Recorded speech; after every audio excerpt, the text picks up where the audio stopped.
땅 백마지기는 큰애에게, 도성의 기와집은 둘째에게 주마. 그리고 막내 너에게는 이 늙고 병든 나를 유산으로 주겠다. 여러분, 방금 이 소리 들으셨나요?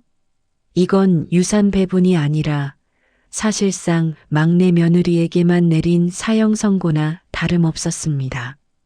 똑같이 시집와서 똑같이 고생했는데 형님들이 노다지를 챙길 때 나만 병수발을 유산으로 받았다면 여러분은 어떠시겠습니까? 주변에서는 미련하다, 착해 빠져서 자기 목도 못 챙긴다며 혀를 차고 형님들은 뒤에서 비웃고 있는 상황. 아마 밤잠을 설치며 억울함에 눈물을 흘렸을지도 모릅니다. 왜 나에게만 이런 가혹한 일이 일어날까 싶으셨겠죠. 하지만 이 기막힌 결정이 내려진 지 정확히 10년 뒤 한양 땅에는 믿기지 않는 소문이 돌기 시작합니다.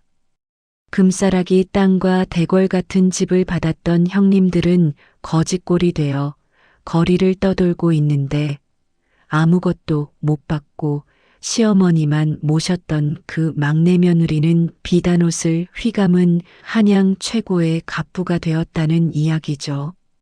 대체 그 10년 동안 무슨 일이 있었던 걸까요? 노부인이 던진 그 독설 같은 유산 속에 숨겨져 있던 진짜 보물은 대체 무엇이었을까요? 오늘 이야기는 단순히 착하게 살면 복 받는다는 뻔한 전래동화가 아닙니다. 가진 것 하나 없던 막내 며느리가 어떻게 형님들의 재산을 다 합친 것보다 더 큰 부를 일궈냈는지, 그 속에 담긴 소름 돋는 부의 전략과 반전의 지혜를 들려드리려 합니다. 지금 인생이 불공평하다고 느껴지시나요? 그렇다면 이 영상이 끝날 때쯤 여러분은 인생을 바꿀 거대한 힌트를 얻게 되실 겁니다. 이제 그 이야기를 처음부터 들려드리겠습니다. 사연 시작 전 구독과 좋아요 부탁드립니다. 때는 조선 숙종 임금 시절 한양 북촌 양반 거리에 최진사댁이 있었어요. 기와집 99칸에 전답이 300마직이나 되는 부유한 집안이었지요. 최진사에게는 세 아들이 있었습니다. 모두 장가를 들여 며느리를 맞았고요. 하지만 최진사가 일찍 세상을 뜨는 바람에 최노부인 혼자 큰 집안을 꾸려나가야 했어요. 최노부인은 올해 67, 머리칼은 온통 희끗희끗했지만 눈빛만은 여전히 또렷했지요. 새 며느리를 대하는 그의 태도도 한결같았어요. 큰 며느리 김 씨는 35살이었습니다. 키가 훤칠하고 말씨가 또박또박했어요. 겉으로 보기에는 더할 나위 없이 공손한 며느리였지요. 어느 아침이었어요. 김 씨가 시어머니께 문안을 드리러 왔습니다. 어머님, 밤새 평안하셨나이까? 목소리가 공손했어요. 하지만 최 노부인은 알고 있었지요. 김 씨의 눈빛이 자신의 얼굴이 아니라 벽에 걸린 족자를 훑고 있다는 걸요. 그 족자는 최진사가 생전에 아끼던 명화였습니다. 값으로 따지면 전답 10마지기는 좋게 되는 물건이었어요. 최 노부인은 아무 말 없이 고개만 끄덕였어요. 김 씨는 차를 한 잔 올리고는 물러갔지요. 둘째 며느리 박 씨는 30살이었습니다. 얼굴이 예쁘장하고 손재주가 좋았어요. 바느질도 잘하고 음식 솜씨도 뛰어났지요. 박 씨에게도 문제가 있었습니다. 입이 가벼웠어요. 시어머니 앞에서는 공손했지만 뒤에서는 온갖 계산을 늘어놓았지요. 어느 날 저녁이었어요. 박 씨가 큰 며느리 김 씨와 사랑채 뒤에서 이야기를 나누고 있었습니다. 형님, 어머님께서 요즘 기침을 자주 하시던데요.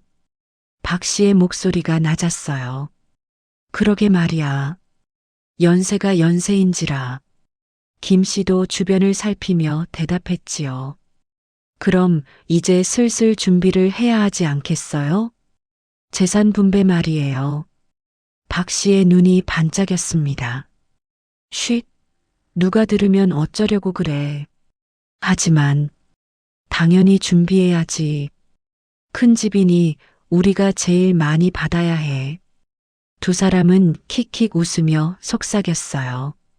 그들은 몰랐지요. 담장 너머 최 노부인이 그 말을 모두 듣고 있었다는 거요. 최 노부인의 눈가에 깊은 주름이 졌습니다. 한숨이 절로 나왔어요. 그때였어요. 작은 초가집 쪽에서 은은한 불빛이 새어나왔습니다. 막내 아들 최진사와 막내 며느리 순덕이 사는 곳이었지요. 막내 며느리 순덕은 23이었습니다. 가난한 선비 집안 출신이라 지참금도 변변찮았어요. 입고 온 치마 저고리도 무명이었지요. 순덕에게는 다른 며느리들에게 없는 게 있었습니다. 바로 진심이었어요. 최 노부인이 조용히 초가집 창가로 다가갔어요. 안을 들여다보니 순덕이 바느질을 하고 있었지요. 등잔불 아래서 바늘을 꿰매는 모습이 참 정성스러웠습니다. 무얼 그리 열심히 만드나? 최 노부인이 문을 열고 들어서자 순덕이 화들짝 놀라 일어났어요. 어머님, 어찌 이 누추한 곳까지 오셨나이까? 순덕이 허겁지겁 자리를 권했지요. 지나가다가 불빛이 보여서 말이다. 그런데 대체 무얼 만들고 있었느냐? 아, 이건 말씀이시옵니까? 순덕이 손에 들고 있던 걸 보여드렸어요. 무릎 덮개였습니다. 두툼한 솜을 넣어 정성스럽게 누빈 거였지요. 어머님께서 요즘 무릎이 시리다 하셔서요. 이걸 해드리면 조금이나마 나으실까 해서요. 순덕의 목소리가 수줍었어요. 최 노부인의 눈시울이 붉어졌습니다. 세 며느리 중에 자신의 무릎이 시린 걸 알고 있는 사람은 순덕뿐이었어요. 큰 며느리와 둘째 며느리는 형식적인 문안만 드릴 뿐 정작 시어머니가 어디가 불편한지는 관심도 없었지요. 그날 밤 최 노부인은 오래도록 잠을 이루지 못했습니다. 창밖으로 달빛이 쏟아져 들어왔어요. 큰 기와집에서는 큰 며느리와 둘째 며느리가 재산 계산을 하며 단꿈을 꾸고 있었지요. 작은 초가집에서는 순덕이 여전히 바느질을 하고 있었고요. 최 노부인은 긴 한숨을 내쉬었습니다. 이 늙은이가 참 어리석었구나. 재산이 많다고 다 복이 아니었는데 그의 눈에서 눈물 한 방울이 주르륵 흘러내렸어요. 며칠 뒤였습니다. 한양 장안에 큰 잔치가 벌어졌어요. 최 노부인의 고희연이었지요. 70살을 앞두고 미리 여는 잔치였습니다. 동네 양반들이 모두 모여들었어요. 큰 마당에 상을 가득 차렸지요. 온갖 음식이 넘쳐났습니다. 큰 며느리 김 씨가 손님들께 인사를 돌렸어요. 비단 치마 저고리를 곱게 차려입고 화려한 비녀를 꽂았지요. 둘째 며느리 박 씨도 옥 놀이개를 주렁주렁 달고 나왔습니다. 두 사람은 손님들 앞에서 부지런히 움직였어요. 아이고, 최진사댁 며느리들이 참 알뜰하시구려. 시어머님 잔치를 이렇게 성대하게 치르다니. 손님들이 칭찬을 늘어놓았지요. 김 씨와 박 씨는 겸손한 척 손사래를 쳤지만 속으로는 흐뭇해했어요. 이 정도는 해드려야지요. 이렇게 효도를 해야 나중에 재산도 많이 받는 법이니까. 둘은 눈빛으로 서로를 확인했습니다. 그런데 막내 며느리 순덕은 보이지 않았어요. 손님들이 수군거리기 시작했지요. 막내 며느리는 어디 갔나? 잔치에 나오지도 않고. 그때였어요. 안채에서 순덕이 최 노부인을 부축해 나왔습니다. 최 노부인은 순덕의 팔을 붙잡고 천천히 걸었어요. 순덕의 옷차림은 여전히 수수했지요. 무명 치마 저고리에 은비녀 하나뿐이었습니다. 하지만 최 노부인의 얼굴에는 미소가 가득했어요. 이 아이가 아침부터 내 옷매무새를 다듬어주고 신발까지 새로 지어주었다네. 최 노부인이 손님들에게 말했지요. 손님들이 순덕을 바라보았습니다. 순덕은 고개를 숙인 채 아무 말도 하지 않았어요. 그저 시어머니를 조심스럽게 부축할 뿐이었지요. 큰 며느리 김 씨와 둘째 며느리 박 씨의 얼굴이 굳어졌습니다. 둘은 서로 눈빛을 주고받았어요. 저 애가 또 잘 보이려고 난리네. 박 씨가 작게 중얼거렸지요. 신경 쓰지 마.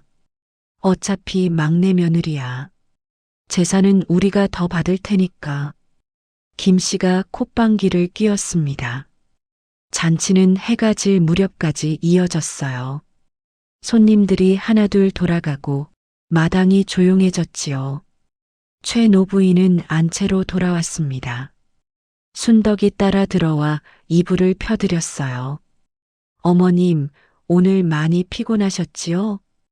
일찍 주무세요. 순덕이 조심스럽게 말했지요. 그래, 그래야겠구나. 순덕아, 고맙다. 최 노부인이 순덕의 손을 꼭 잡았어요. 그 손길이 참 따뜻했습니다. 순덕이 물러나자 최 노부인은 창밖을 바라보았어요. 달이 밝게 떠올랐습니다. 저 멀리 큰 기와집에서는 불빛이 환했고 작은 초가집에서는 희미한 불빛 하나만 보였어요. 최 노부인은 깊은 생각에 잠겼습니다. 이제 때가 되었구나. 이 늙은이가 결정을 내려야 할 때가 왔어. 그의 눈빛이 단호해졌어요. 무언가 큰 결심을 한 듯 했지요. 바람이 불어왔습니다. 처마 끝 풍경이 딸랑딸랑 울렸어요. 그 소리가 마치 무언가를 예고하는 것 같았습니다. 그날 밤 최 노부인은 결심했어요. 서두르지 않았지요. 시간을 두고 새 며느리를 지켜보기로 했습니다. 고희연이 끝나고 보름쯤 지났을 무렵이었어요. 최 노부인이 갑자기 알아눕기 시작했지요. 어머님, 큰아들이 급히 의원을 불러왔습니다. 백발이 성성한 의원이 맥을 짚어보더니 고개를 저었어요. 연세가 연세이신지라 기력이 많이 떨어지셨소. 약을 다려 드시고 푹 쉬어야 하오. 의원이 약 처방을 써주고 돌아갔지요. 큰 며느리 김 씨가 부엌으로 내려왔습니다. 약을 다리려는 게 아니었어요. 둘째 며느리 박 씨와 마주 앉아 속삭였지요. 형님, 이제 정말 얼마 안 남은 것 같아요. 박 씨의 목소리가 들떴습니다. 그러게 말이야. 의원 말을 들어보니 우리가 준비를 해야겠어. 김 씨가 주변을 살폈어요. 재산 목록은 어디 있을까요? 문서함을 뒤져봐야 하지 않겠어요? 아니야. 그건 너무 노골적이야. 조용히 기다리자고. 어차피 우리가 받을 건데 뭘. 두 사람이 낮게 웃었습니다. 그때였어요. 안채에서 최 노부인의 기침 소리가 들려왔지요. 콜록, 콜록. 어머님께서 부르시는 것 같은데요? 하인이 부엌으로 달려왔습니다. 알았어요. 금방 갈게요. 김 씨가 대답했지만 일어서지 않았어요. 박 씨도 마찬가지였지요. 조금 있다가요. 지금은 약 다리는 게 더 급해요. 약은 아궁이에서 끓고 있을 뿐이었습니다. 두 사람은 여전히 앉아서 속삭이기만 했어요. 그 시각 작은 초가집에서 순덕이 뛰어나왔습니다. 하인에게 어머님 소식을 들었거든요. 순덕이 헐레벌떡 안채로 달려갔어요. 숨이 차올랐지만 멈추지 않았지요. 어머님, 순덕이 방문을 열었습니다. 최 노부인이 이불을 뒤집어 쓴 채 누워 계셨어요. 얼굴이 창백했지요. 어머님, 괜찮으시옵니까? 순덕이 다가가 손을 잡았어요. 최 노부인의 손이 얼음장처럼 차가웠습니다. 물을 좀. 최 노부인의 목소리가 가늘었어요. 순덕이 급히 물을 떠왔지요. 최 노부인을 조심스럽게 일으켜 물을 먹였습니다. 어머님, 약은 누가 다리고 있나이까? 순덕이 물었어요. 글쎄다. 큰 며느리가 다린다고 했는데. 최 노부인이 힘없이 대답했지요. 순덕이 부엌으로 달려갔습니다. 약탕관이 아궁이에 걸려 있긴 했어요. 하지만 불이 너무 세서 약이 거의 타들어가고 있었지요. 큰 며느리와 둘째 며느리는 보이지도 않았습니다. 순덕이 허겁지겁 약을 살폈어요. 다행히 완전히 타지는 않았지요. 불을 줄이고 정성껏 약을 다시 다렸습니다. 1시경쯤 지났을까요? 순덕이 약을 들고 안채로 돌아왔어요. 어머님, 약을 드셔야 하옵니다. 순덕이 조심스럽게 최 노부인을 일으켰지요. 약 1숟가락을 떠서 입에 넣어드렸습니다. 쓰구나. 최 노부인이 얼굴을 찌푸렸어요. 조금만 참으세요. 다 나으실 거예요. 순덕이 등을 토닥이며 달랬지요. 약을 다 드시고 나자 최 노부인의 얼굴에 조금 핏기가 돌았습니다.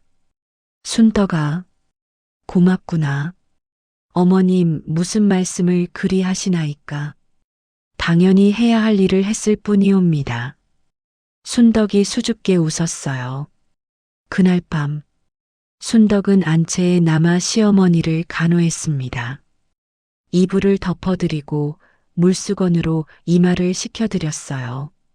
밤이 깊어갔지요. 달빛이 창호지에 스며들었습니다. 최 노부인이 잠결에 중얼거렸어요. 순덕아, 자거라. 내가 쓰러지겠다. 괜찮사옵니다. 제가 곁에 있을게요. 순덕이 작게 대답했지요. 그리고 밤새 시어머니 곁을 지켰습니다. 며칠이 지났어요. 최 노부인의 병은 나아지지 않았습니다. 오히려 더 깊어지는 것 같았어요. 큰 며느리와 둘째 며느리는 하루에 한두 번 문안을 드릴 뿐이었지요. 형식적으로 인사만 하고는 금방 나가버렸습니다. 어느 날 저녁이었어요. 큰 며느리 김 씨가 안채에 들어왔습니다. 어머님, 약 좀 드시지요. 김 씨가 약그릇을 내밀었어요. 하지만 약을 먹이려 하지는 않았지요. 그냥 상 위에 올려두고는 돌아서려 했습니다. 며느리, 최 노부인이 불렀어요. 예, 어머님. 김 씨가 멈춰섰지요. 약이 식었구나. 데워서 주면 안 되겠니? 최 노부인의 목소리가 떨렸어요. 아, 예. 그럼 제가 다시. 김 씨가 약그릇을 들었습니다. 하지만 그 순간 얼굴이 찌푸려졌어요. 귀찮다는 표정이 역력했지요. 밖으로 나가자마자 혀를 찼어요. 에휴, 까다롭기는. 데우면 되는 걸 굳이. 김 씨는 부엌으로 가지 않았습니다. 그냥 사랑채로 가버렸어요. 한참 뒤 순덕이 그 소식을 듣고 달려왔지요. 식어버린 약그릇을 보고는 한숨을 쉬었습니다. 어머님, 제가 새로 다려올게요. 순덕이 부엌으로 뛰어갔어요. 정성껏 약을 다시 다렸지요. 뜨끈한 약을 들고 돌아와 한 숟가락씩 떠서 드렸습니다. 며칠이 또 흘렀습니다. 최 노부인의 상태는 좋아졌다, 나빠졌다를 반복했어요. 어느 날 한밤중이었어요. 최 노부인이 갑자기 열이 치솟았습니다. 온몸이 불덩이처럼 뜨거웠지요. 하인이 급히 며느리들을 불러왔어요. 큰 며느리 김 씨가 문을 열었습니다.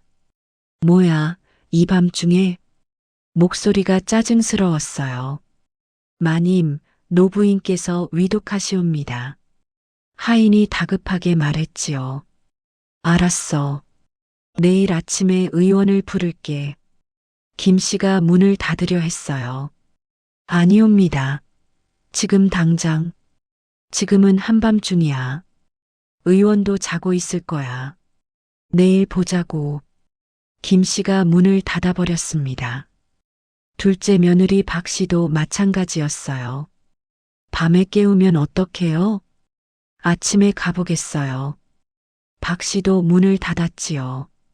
하인이 허둥지둥 작은 초가집으로 달려갔습니다. 막내 마님, 막내 마님. 순덕이 벌떡 일어났어요. 무슨 일이요? 노부인께서 위독하시옵니다. 순덕이 겉옷도 제대로 걸치지 못하고 뛰쳐나갔어요. 맨발로 달렸지요. 안채에 도착하니 최 노부인이 헐떡이고 계셨습니다. 얼굴이 새빨갛게 달아올라 있었어요. 어머님, 순덕이 손을 잡았어요. 손바닥이 불처럼 뜨거웠습니다. 물, 시원한 물. 최 노부인이 신음하듯 말했지요. 순덕이 급히 우물로 달려갔습니다. 두레박으로 찬물을 길어 올렸어요.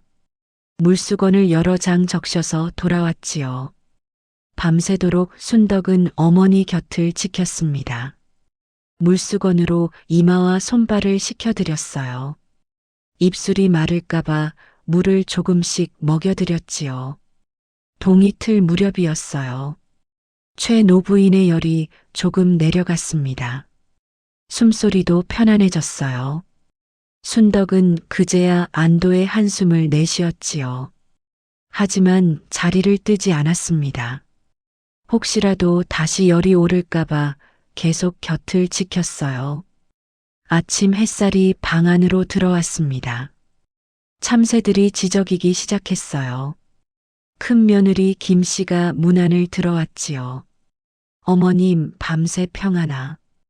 김 씨의 말이 멈췄습니다. 순덕이 방바닥에 앉은 채 졸고 있는 모습이 보였거든요. 최 노부인이 눈을 떴어요. 큰 며느리가 왔구나. 예, 어머님. 그런데 막내 며느리는 왜? 김 씨가 순덕을 힐끗 보았지요. 이 아이가 밤새 나를 간호했단다. 내가 오지 않아서 말이야. 최 노부인의 목소리가 차가웠어요. 김 씨의 얼굴이 굳어졌습니다. 그게 제가 미쳐. 됐다. 나가거라. 최 노부인이 고개를 돌렸지요. 김 씨가 황급히 물러나갔습니다. 얼굴이 불그락푸르락 했어요. 순덕 때문에 망신을 당한 거였지요. 사랑채로 돌아온 김 씨는 둘째 며느리 박 씨에게 화풀이를 했어요. 저 애가 또 잘 보이려고 난리야. 밤새 곁을 지켰다나 뭐라나. 박 씨도 인상을 찌푸렸지요. 우리도 가끔은 밤에 가봐야겠어요. 저 애만 효녀로 만들 순 없잖아요. 그래야겠어. 오늘 밤부터 교대로 가자. 두 사람이 으르렁거렸습니다.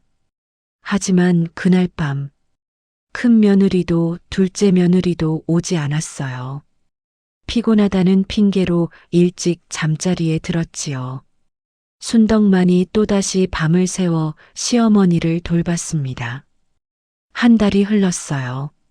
최 노부인의 병이 조금씩 나아지기 시작했지요. 순덕의 지극한 정성 덕분이었습니다. 어느 따뜻한 봄날 오후였어요. 최 노부인이 마당으로 나왔습니다. 순덕이 부축해서요. 어머님, 천천히 걸으세요. 순덕이 조심스럽게 발걸음을 맞췄지요. 오랜만에 나오니 좋구나. 햇살이 이리 따뜻한 줄 몰랐어. 최 노부인이 하늘을 올려다보았어요. 두 사람이 정자에 앉았습니다. 봄바람이 살랑살랑 불어왔어요.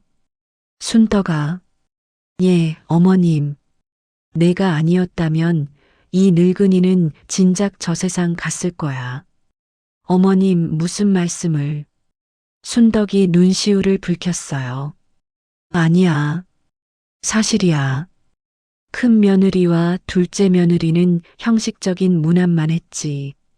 밤새 곁을 지킨 건 너뿐이었어. 최 노부인이 순덕의 손을 꼭 잡았습니다. 이 은혜를 어찌 갚아야 할까? 최 노부인의 눈에서 눈물이 흘러내렸어요. 순덕도 따라 울었지요. 두 사람은 한동안 아무 말 없이 손을 맞잡고 있었습니다. 그날 저녁, 최 노부인은 새 아들을 불러 모았어요. 내일 종친회에 다녀오마. 중요한 일이 있어서 말이다. 최 노부인의 목소리가 단호했지요. 새 아들이 고개를 끄덕였습니다. 무슨 일인지는 묻지 않았어요. 하지만 최 노부인은 알고 있었지요. 이제 결정을 내려야 할 때가 왔다는 걸요. 달이 떠올랐습니다. 환한 보름달이었어요. 최 노부인은 창밖을 바라보며 오래도록 생각에 잠겼습니다. 종친회를 다녀온 최 노부인은 사흘 동안 방문을 굳게 닫았어요. 아무도 만나지 않았지요. 새 며느리는 궁금해서 안달이 났습니다. 큰 며느리 김 씨가 문 앞을 서성였어요. 무슨 일이실까? 종친회에서 대체 무슨 이야기를 들으신 거야? 둘째 며느리 박 씨도 마찬가지였지요. 혹시 재산 분배 이야기를 하신 건 아닐까? 어서 나오셨으면 좋겠어. 두 사람은 하루에도 몇 번씩 안채를 기웃거렸어요. 사흘째 되는 날 아침이었습니다. 최 노부인이 방문을 열고 나왔어요. 얼굴에 결연한 표정이 서려 있었지요. 새 아들과 며느리들을 모두 불러 모으거라. 최 노부인이 하인에게 명했습니다. 하인들이 분주히 움직였어요. 순식간에 대청마루에 사람들이 모였지요. 큰아들 내외, 둘째 아들 내외, 막내 아들 내외. 그리고 동네 이정과 원로 양반 몇 분도 함께 자리했습니다. 큰 며느리 김 씨와 둘째 며느리 박 씨는 들뜬 표정이었어요. 드디어 재산 분배가 시작되는 거라 생각했지요. 순덕만이 조용히 고개를 숙이고 앉아 있었습니다. 최 노부인이 입을 열었어요. 오늘 여러분을 모은 이유는 다름이 아니오. 내 재산을 새 아들에게 나눠주려 하오.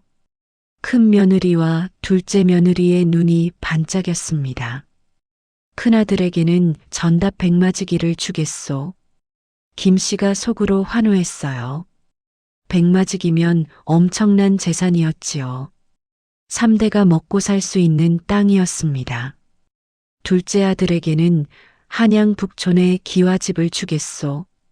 박 씨도 입가에 미소가 번졌어요. 한양 도성 안기와집이라니 꿈에 그리던 집이었지요. 그리고 막내 아들에게는 최 노부인이 잠시 말을 멈췄습니다. 모든 사람의 시선이 그에게 쏠렸어요. 순덕의 심장이 두근거렸지요. 막내 아들에게는 이 늙은이를 주겠소. 잠시 정적이 흘렀습니다. 그러더니 큰 며느리가 피식 웃음을 터뜨렸어요. 둘째 며느리도 손으로 입을 가리고 웃었지요. 뭐라고요? 큰아들이 되물었습니다. 내 말이 그렇소? 큰아들에게는 전답을, 둘째에게는 집을, 막내에게는 이 어미를 주겠다는 거요.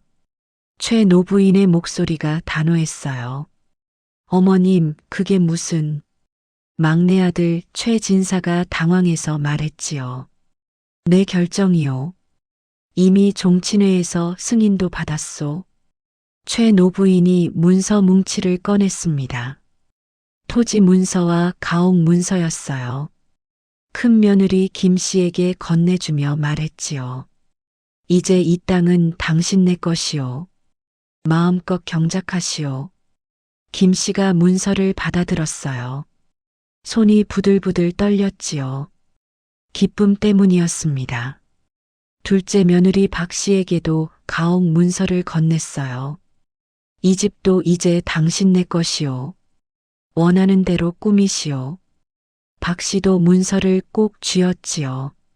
입이 귀에 걸렸습니다. 그리고 막내 며느리 순떡 앞으로 다가왔어요. 순떡아. 예, 어머님. 순덕이 고개를 들었지요. 너에게는 재산 대신 이 늙은이를 주마. 받아주겠느냐? 최 노부인의 눈빛이 진지했습니다. 순덕의 눈에서 눈물이 주르륵 흘러내렸어요. 어머님, 그게 무슨 말씀이시옵니까? 제가 어머님을 모시는 건 당연한 일이옵니다. 재산이고 뭐고 필요 없사옵니다. 순덕이 최 노부인의 손을 꼭 잡았지요. 큰 며느리 김 씨가 낄낄거렸습니다. 어머, 그래요? 그럼 우리는 이제 각자 살림을 차리면 되는 거네요? 박 씨도 거들었어요. 맞아요. 막내네가 어머님을 모신다니 우리는 편하게 살 수 있겠어요. 두 사람이 서로 눈빛을 주고받았지요. 최 노부인이 차갑게 말했습니다. 그러시오. 오늘부터 각자 살림을 차리시오. 큰 며느리는 전답이 있는 고을로 가시오. 둘째 며느리는 한양 저택으로 들어가시오. 알겠습니다, 어머님.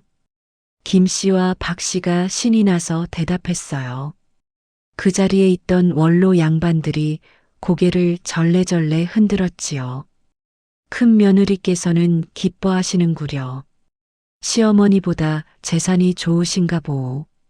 한 양반이 혀를 찼습니다. 요즘 세상이 그렇지 않소? 효보다 재물이 먼저라오.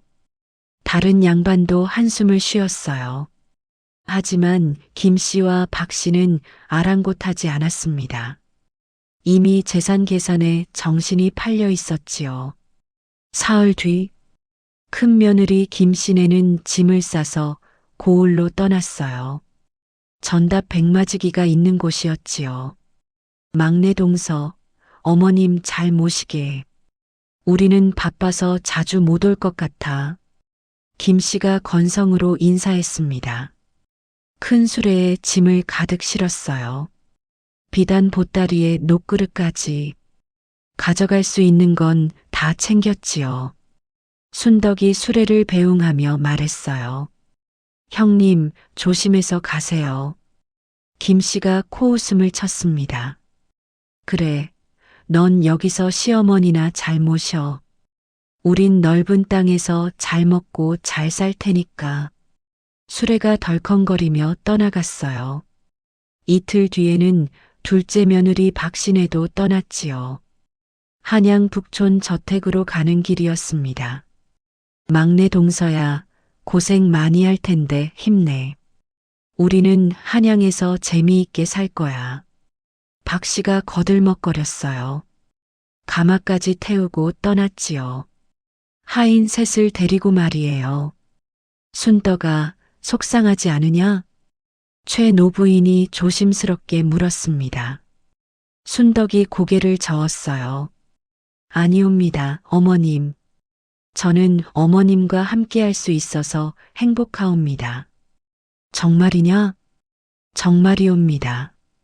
순덕이 환하게 웃었지요. 최 노부인의 눈에서 눈물이 흘렀습니다. 이 며느리가 진심으로 자신을 대하고 있다는 걸 알았어요. 그날부터 순덕 네 식구는 작은 초가집에서 살게 되었습니다. 최 노부인과 순덕, 그리고 최진사, 셋이서 소박하게 살림을 꾸렸어요. 큰 기와집은 텅 비었지요. 하인들도 모두 큰 며느리와 둘째 며느리를 따라갔습니다. 동네 사람들이 수군거렸어요. 저 불쌍한 막내 며느리 좀 보게. 재산도 없이 시어머니만 떠안았어. 정말 안 됐구만. 형님들은 재산 받아서 떠나고, 그래도 효심은 가상하네. 요즘 같은 세상에 드문 며느리야. 순덕은 그런 말들을 듣고도 신경 쓰지 않았어요. 매일 아침 일찍 일어나 시어머니께 문안을 드렸지요. 어머님, 밤새 평안하셨나이까? 그래, 잘 잤단다. 순덕이, 너는 잤느냐? 예, 푹 잤사옵니다. 순덕이 밝게 대답했어요. 아침 식사를 준비하고 빨래를 하고 청소를 했습니다. 가난했지만 늘 웃음이 끊이지 않았어요. 최진사도 과거 공부에 매진했지요. 작은 서재에서 글을 읽었습니다. 어느 저녁이었어요. 세 식구가 둘러앉아 저녁을 먹고 있었지요. 보리밥에 된장국뿐이었습니다. 반찬도 나물 몇 가지가 전부였어요. 하지만 분위기는 화목했습니다. 어머님, 한술 더 드세요. 순덕이 밥을 떠서 드렸어요. 고맙구나. 너희들도 많이 먹어라. 최 노부인이 흐뭇하게 웃었지요. 그때였어요. 문 밖에서 인기척이 들렸습니다. 콜록, 콜록. 누구시오? 최진사가 물었지요. 저, 지나가는 나그네 올시다. 하룻밤만 묵을 수 있겠소? 낡은 옷을 입은 노인이었어요. 허리가 굽고 수염이 허옇게 센 사람이었지요.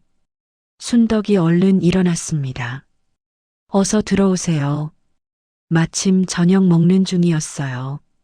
순덕이 노인을 안으로 모셨지요. 밥을 한 그릇 덮어서 내왔습니다. 보리밥이었지만 정성껏 퍼 담았어요. 별것 없지만 드세요. 노인이 밥을 받아들었어요. 눈에서 눈물이 주르륵 흘렀지요. 고맙소, 정말 고맙소. 이렇게 가난한 집에서 나그네를 맞아주다니. 노인이 밥을 한 숟가락 떠먹었습니다. 맛있다는 듯 고개를 끄덕였어요. 밥을 다 먹은 노인이 일어났지요. 은혜 갚을 날이 올 것이오. 무슨 말씀이세요? 그냥 드시고 가세요. 순덕이 손사래를 쳤지만 노인은 깊은 절을 하고는 사라졌습니다. 이상한 일이었어요. 하지만 순덕 네 식구는 대수롭지 않게 여겼지요. 며칠이 지났습니다. 마을에 소문이 돌기 시작했어요. 큰 며느리네가 망했대. 전답에서 농사를 짓는데 흉년이 들었대. 뭐, 벌써? 그것뿐이 아니야. 빌린 돈을 갚지 못해서 땅을 절반이나 날렸대. 세상에 그 좋은 땅을. 큰 며느리 김 씨는 욕심이 많았어요. 땅에서 나는 것만으로는 만족하지 못했지요. 더 큰 장사를 벌이겠다며 돈을 빌렸습니다. 하지만 장사는 실패했어요. 빚만 잔뜩 지게 되었지요. 결국 땅을 팔아 빚을 갚아야 했습니다. 백마지기 중 절반이 남의 손으로 넘어갔어요. 둘째 며느리네도 마찬가지였습니다. 한양 저택에서 호화롭게 살겠다며 잔치를 벌였어요. 비단 옷을 사들이고 금은 보화를 모았지요. 하지만 돈은 한정되어 있었습니다. 곧 바닥이 났어요. 저택을 유지할 수가 없었지요. 결국 집을 팔아야 했습니다. 박 씨는 울며 저택을 떠났어요. 작은 초가집으로 이사해야 했지요. 반면 순덕 네 식구는 평화로웠습니다. 가난했지만 서로 아끼며 살았어요. 최진사는 과거 공부에 전념했지요. 순덕은 시어머니를 정성껏 모셨고요. 어느 날 밤이었어요. 최 노부인이 순덕을 불렀습니다. 순덕아, 이리 와 앉거라. 예, 어머님. 순덕이 다가가 앉았지요. 최 노부인이 오래된 보따리 하나를 꺼냈어요. 이게 뭡니까? 순덕이 물었습니다. 너에게 줄 게 있다. 최 노부인의 눈빛이 반짝였지요. 그 안에 무엇이 들어 있을까요? 순덕아, 놀라지 마라. 최 노부인이 천천히 보따리를 풀었어요. 안에서 문서 뭉치가 나왔지요. 이게 토지 문서옵니까? 순덕이 눈을 동그랗게 떴습니다. 그렇단다. 전답 500 마지기 문서야. 500. 마지기요? 순덕이 믿을 수 없다는 표정을 지었어요. 최 노부인이 고개를 끄덕였지요. 내 형님들에게 준 건 겉으로 드러난 재산뿐이었어. 진짜 재산은 따로 숨겨뒀단다. 종친회에서도 이미 허락을 받았지.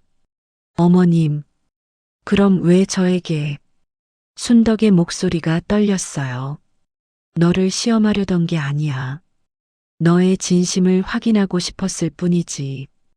최 노부인이 순덕의 손을 잡았습니다.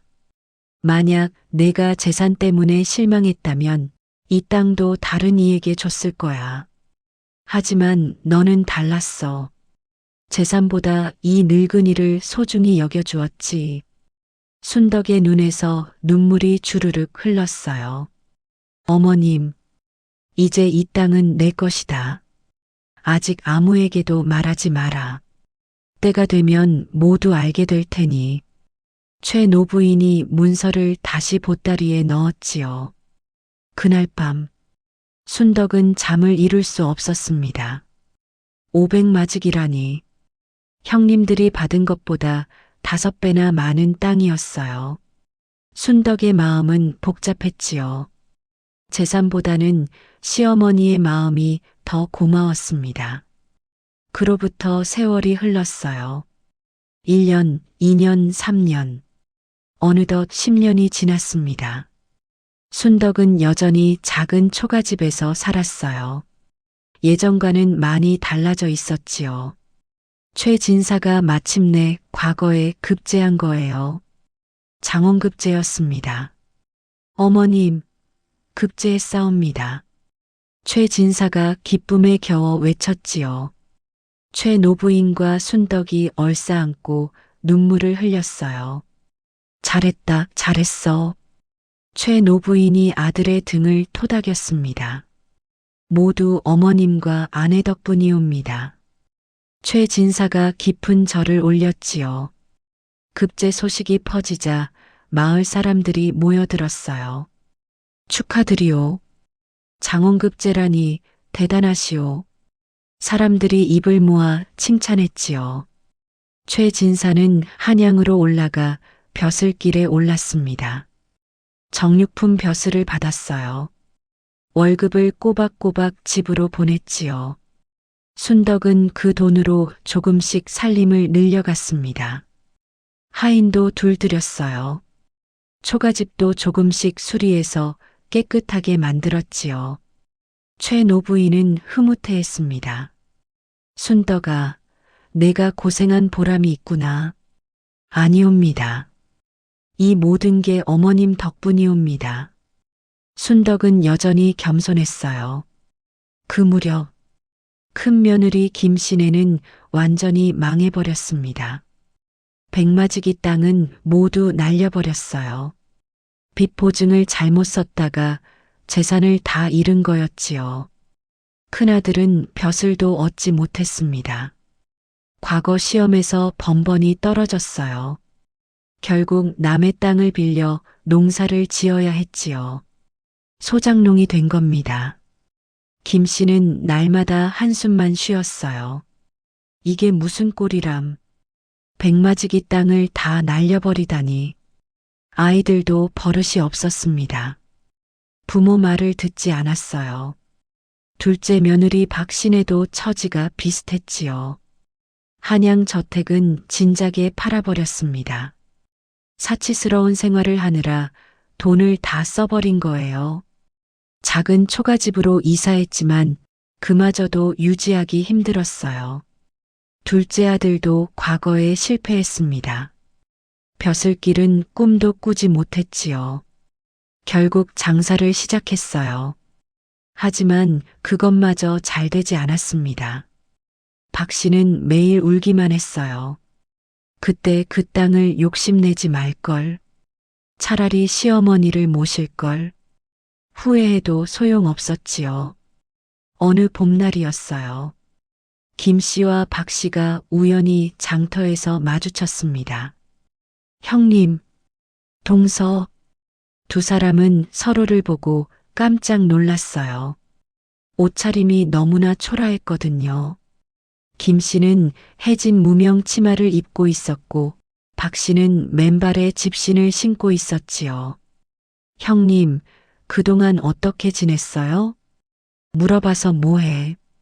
보면 알잖아. 우린 이제 거지나 다름없어. 김 씨가 한숨을 쉬었습니다. 우리도 마찬가지예요. 집도 없고 돈도 없고. 박 씨도 눈물을 훔쳤어요. 그러고 보니 막내 동서 소식은 들었어? 글쎄요. 가끔 소문으로만. 두 사람이 고개를 갸웃거렸지요. 막내 동서 남편이 과거에 급제했다던데? 뭐, 정말?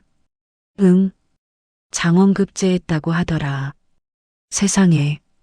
그럼 이제 벼슬아치 부인이네. 두 사람은 부러움과 질투가 뒤섞인 표정을 지었어요. 우리도 한번 찾아가 볼까? 가서 뭐하게? 창피해 죽겠는걸. 그래도 어쩌면 도움을 받을 수 있지 않을까? 김 씨가 조심스럽게 말했지요. 박 씨도 고개를 끄덕였습니다. 그럼 함께 가볼까요? 며칠 뒤 김 씨와 박 씨는 순덕이 사는 마을로 향했어요. 먼 길을 걸어서 갔지요. 가마탈 돈도 없었습니다. 해가 질 무렵 도착했어요. 작은 초가집이 보였지요. 저기가 막내 동선의 집인가? 그런 것 같아. 두 사람이 조심스럽게 다가갔습니다. 그런데 뭔가 달라 보였어요. 초가집은 예전 그대로였지만 마당이 깨끗하게 정돈되어 있었지요. 대문 앞에 하인이 서 있었습니다. 누구시오? 하인이 물었어요. 저희는 큰 며느리와 둘째 며느리 오시다. 김 씨가 떨리는 목소리로 대답했지요. 하인이 안으로 들어갔습니다. 잠시 후 나와서 말했어요. 들어오시지요. 두 사람이 마당으로 들어섰어요. 그 순간 눈이 휘둥그레졌지요. 마당에 비단 옷감이 펼쳐져 있었습니다. 곳간에는 쌀가마니가 가득했어요. 이게 어떻게? 김 씨가 중얼거렸습니다. 방문이 열렸어요. 순덕이 나왔지요. 여전히 수수한 옷차림이었지만 얼굴에는 평온함이 가득했습니다. 형님들, 어서 오세요. 순덕이 반갑게 맞아주었어요. 막내 동서. 박 씨가 말을 잇지 못했지요. 안으로 들어오세요. 어머님께서도 기다리고 계세요. 두 사람이 안으로 들어갔습니다. 최 노부인이 앉아 계셨어요. 10년이 지났지만 여전히 건강해 보였지요. 순덕의 정성 덕분이었습니다. 큰 며느리, 둘째 며느리 왔구나. 예, 어머님. 김 씨와 박 씨가 고개를 숙였어요. 부끄러움과 미안함이 밀려왔지요. 어떻게 지냈느냐? 최 노부인이 물었습니다. 두 사람은 대답할 수가 없었어요. 눈물만 주르륵 흘렀지요. 다 알고 있다. 너희가 재산을 잃었다는 것도 힘들게 살고 있다는 것도. 최 노부인의 목소리가 차분했습니다. 어머님, 죄송하옵니다. 김 씨가 울먹였어요. 저희가 잘못했사옵니다. 재산만 탐하고 어머님을 소홀히 했사옵니다. 박 씨도 눈물을 훔쳤지요. 이제 와서 후회해도 소용없구나. 최 노부인이 한숨을 쉬었습니다. 너희도 내 며느리들이야. 순덕아, 이 사람들에게 밥이라도 먹이거라. 최 노부인이 순덕에게 말했어요. 예, 어머님. 순덕이 부엌으로 갔지요. 곧 따끈한 밥과 국, 반찬을 가져왔습니다. 김 씨와 박 씨는 감격해서 밥을 먹었어요. 얼마 만에 먹는 제대로 된 식사인지 몰랐지요. 밥을 다 먹고 나자 최 노부인이 다시 입을 열었습니다. 내일 너희에게 줄 게 있다. 오늘은 여기서 자고 가거라. 어머님, 정말 감사하옵니다. 두 사람이 눈물을 흘리며 절을 올렸지요. 그날 밤, 김 씨와 박 씨는 사랑채에서 잤습니다. 두 사람은 잠을 이루지 못했어요. 막내 동서가 우리보다 잘 살고 있어. 응, 남편도 벼슬아치고 우리가 얼마나 어리석었던 거야. 정말 땅 백마지기, 한양 저택, 그게 뭐가 중요했던 거야. 두 사람은 한밤중까지 후회의 눈물을 흘렸지요. 다음 날 아침, 최 노부인이 새 며느리를 불러 모았습니다. 순덕아, 이제 말해도 되겠느냐? 최 노부인이 순덕을 바라보았어요. 예, 어머님. 어머님 뜻대로 하세요. 순덕이 고개를 끄덕였지요. 최 노부인이 보따리를 꺼냈습니다. 10년 전 그 보따리였어요. 큰 며느리, 둘째 며느리, 너희에게 진실을 말하마. 두 사람이 긴장한 얼굴로 바라보았지요. 사실 나에게는 숨겨둔 재산이 있었다. 전답 500마지기. 이미 10년 전에 순덕에게 물려주었지. 뭐라고요? 김 씨와 박 씨가 동시에 외쳤습니다. 너희에게 준 건 시험이었어. 재산을 주면 어떻게 쓸지 보고 싶었지. 그리고 누가 진정 나를 아끼는지 알고 싶었고. 최 노부인의 목소리가 단호했어요. 결과는 너희도 알겠지? 김 씨와 박 씨는 고개를 떨구었습니다. 아무 말도 할 수 없었어요. 하지만 이제라도 깨달았으니 다행이다. 순덕아, 형님들을 도와주거라. 예, 어머님. 순덕이 두 형님을 바라보며 말했어요. 형님들, 제가 도와드릴게요. 저희 집 곳간에 쌀이 있사옵니다. 가져가세요. 막내 동서, 김 씨와 박 씨가 순덕을 껴안았어요. 세 사람은 한참을 울었지요. 최 노부인이 그 모습을 지켜보며 미소 지었습니다. 이제야 진정한 가족이 된 것 같았어요. 그날부터 새 며느리의 관계가 달라졌어요. 김 씨와 박 씨는 순덕에게 진심으로 사과했습니다. 막내 동서, 정말 미안해. 그동안 우리가 얼마나 잘못했는지. 김 씨가 순덕의 손을 꼭 잡았어요. 맞아. 우린 재산만 보고 정작 중요한 걸 놓쳤어. 용서해줘. 박 씨도 눈물을 글썽였지요. 순덕은 따뜻하게 웃었습니다. 형님들, 이미 다 지난 일이에요. 이제부터 우리 함께 지내요. 순덕의 마음씨는 여전히 넓었어요. 최 노부인이 흐뭇하게 지켜보았지요. 역시 순덕이야. 원망 한 점 없이 형님들을 품어주는구나. 순덕은 형님들에게 쌀 2가마씩을 내어주었습니다. 옷감도 넉넉히 주었어요. 이걸로 당분간 지내세요. 필요한 게 있으면 언제든 말씀하세요. 고맙다, 정말 고맙다. 김 씨와 박 씨는 감격해서 눈물을 흘렸어요. 며칠 뒤, 김 씨와 박 씨가 각자 집으로 돌아갔지요. 예전과는 달랐습니다. 마음가짐이 바뀐 거예요. 김 씨는 남편과 함께 열심히 일했어요. 남의 땅을 빌려 농사를 지었지요. 욕심 부리지고 성실하게 살았습니다. 박 씨도 마찬가지였어요. 검소하게 살림을 꾸렸지요. 사치스러운 생활을 완전히 접었습니다. 두 사람은 틈틈이 최 노부인을 찾아뵈었어요. 진심으로 효도를 다했지요. 1년쯤 지났을까요? 순덕에게 기쁜 소식이 들려왔습니다. 최 진사가 정삼품까지 승진한 거예요. 임금님의 총애를 받는 신하가 된 거지요. 축하드리옵니다, 서방님. 순덕이 남편을 맞으며 기뻐했어요. 모두 어머님과 당신 덕분이요. 최 진사가 아내의 손을 잡았지요. 승진과 함께 하사품도 내려왔습니다. 비단 10필의 은자 100냥이었어요. 순덕은 그 재물을 형님들과 나눴지요. 형님들, 이거 가져가세요. 막내 동서, 이건 내 것인데. 김 씨가 손사래를 쳤어요. 가족끼리 무슨 내 것이 있겠어요. 함께 쓰는 거예요. 순덕이 환하게 웃었지요. 김 씨와 박 씨는 또다시 눈물을 흘렸습니다. 순덕의 넓은 마음에 감동한 거예요.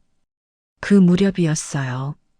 마을에 이상한 소문이 돌기 시작했지요. 순덕 내 땅에서 샘이 솟아났대. 그것도 약수래. 뭐, 약수? 응. 마시면 병이 낫는다는 소문이 퍼지고 있어. 사람들이 수군거렸습니다. 순덕이 소유한 전답 500마지기. 그 한가운데에서 갑자기 샘물이 솟아난 거예요. 처음에는 그냥 물인 줄 알았지요.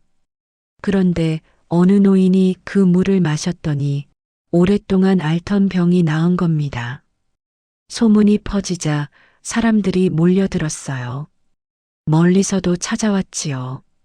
물을 마시고 병이 나은 사람이 한둘이 아니었습니다. 다리를 절던 사람이 걷게 되고 눈이 침침하던 사람이 밝아졌어요. 순덕은 샘물을 누구에게나 나눠주었습니다. 돈을 받지 않았어요.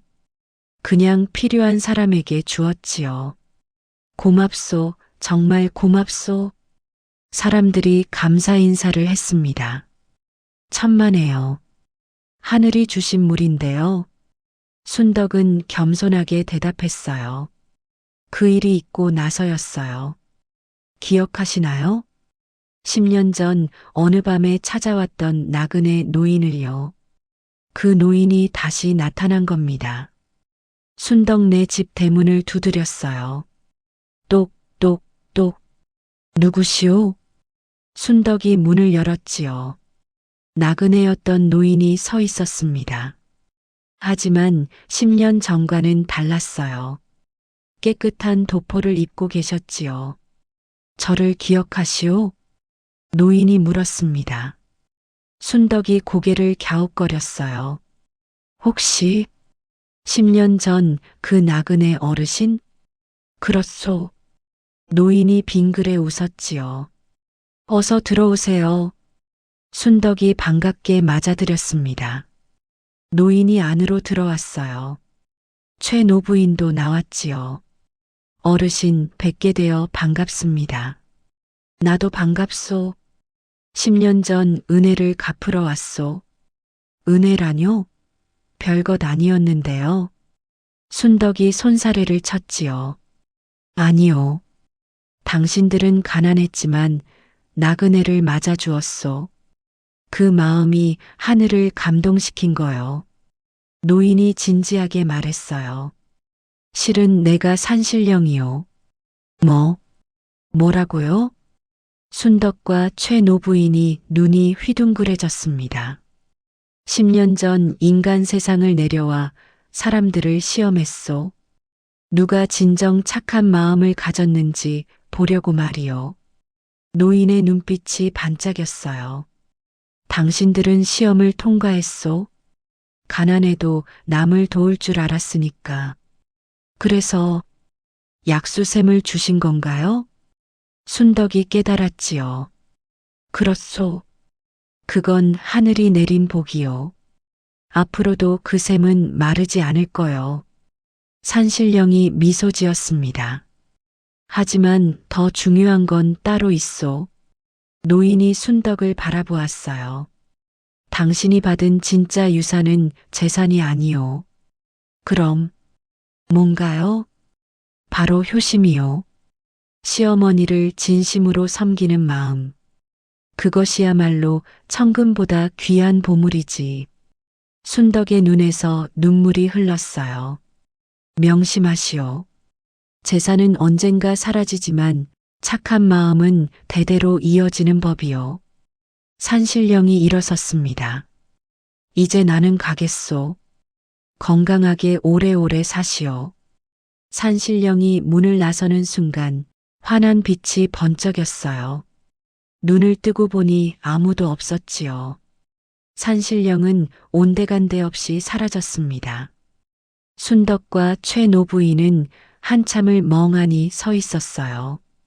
그날 이후로 순덕네 집안은 더욱더 번창했습니다.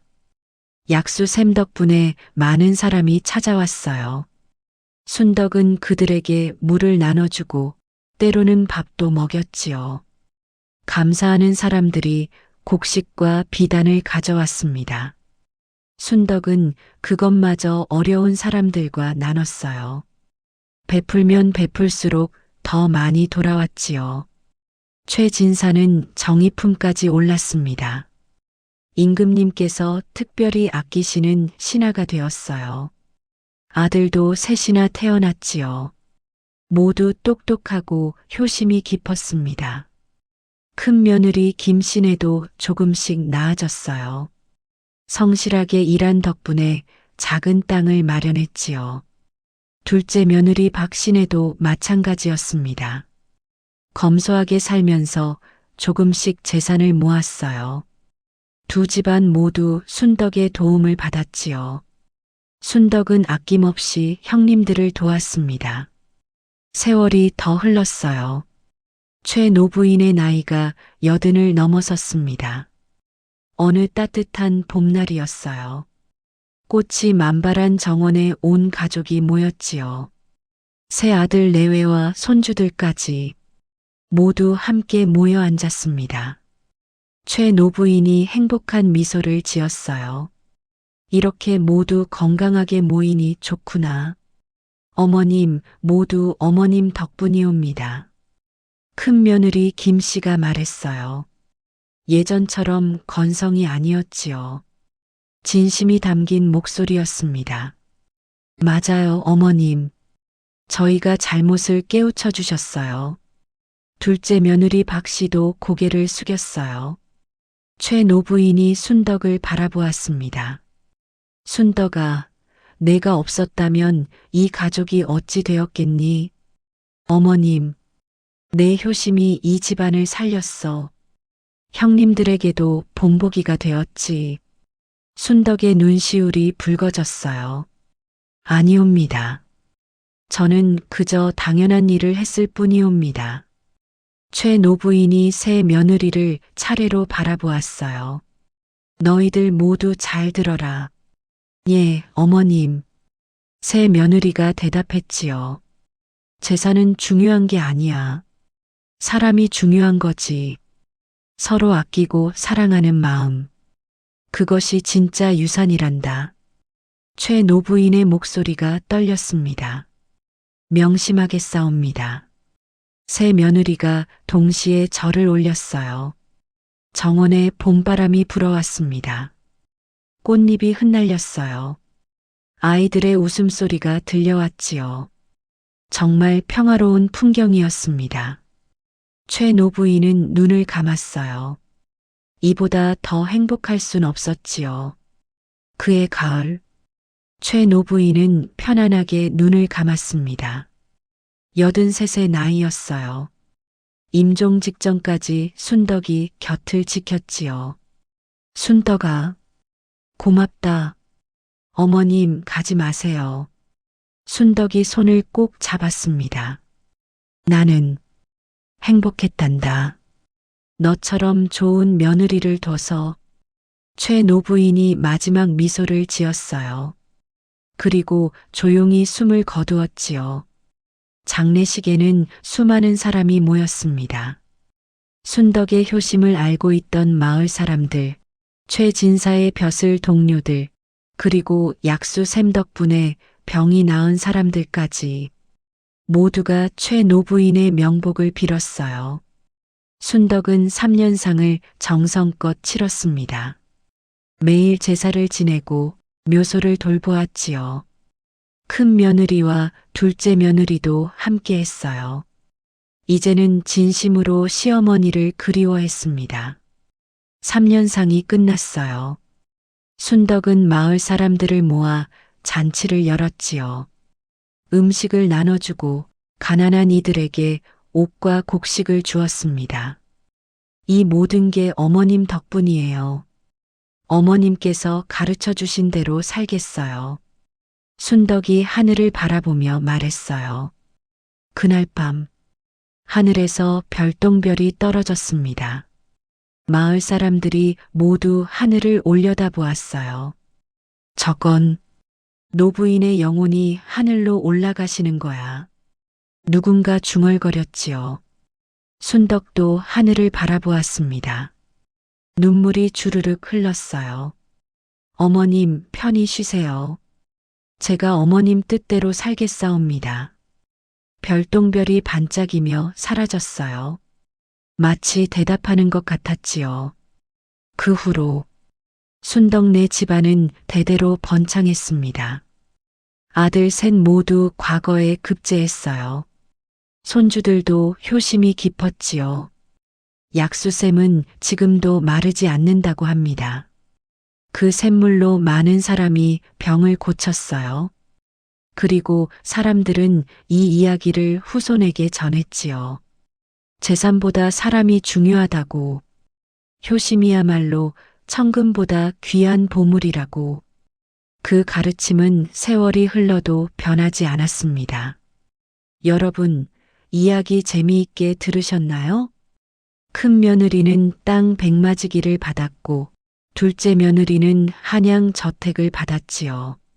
막내 며느리 순덕은 늙은 시어머니를 받았습니다.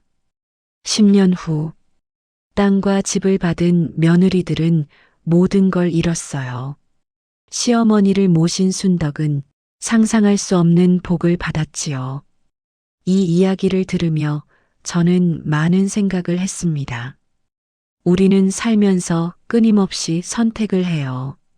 눈앞의 이익을 택할 것인가, 아니면 사람과의 관계를 택할 것인가. 요즘 세상도 비슷하지 않나요? 부모님을 모시는 것보다 자기 앞가림이 더 중요하다고 말하는 시대.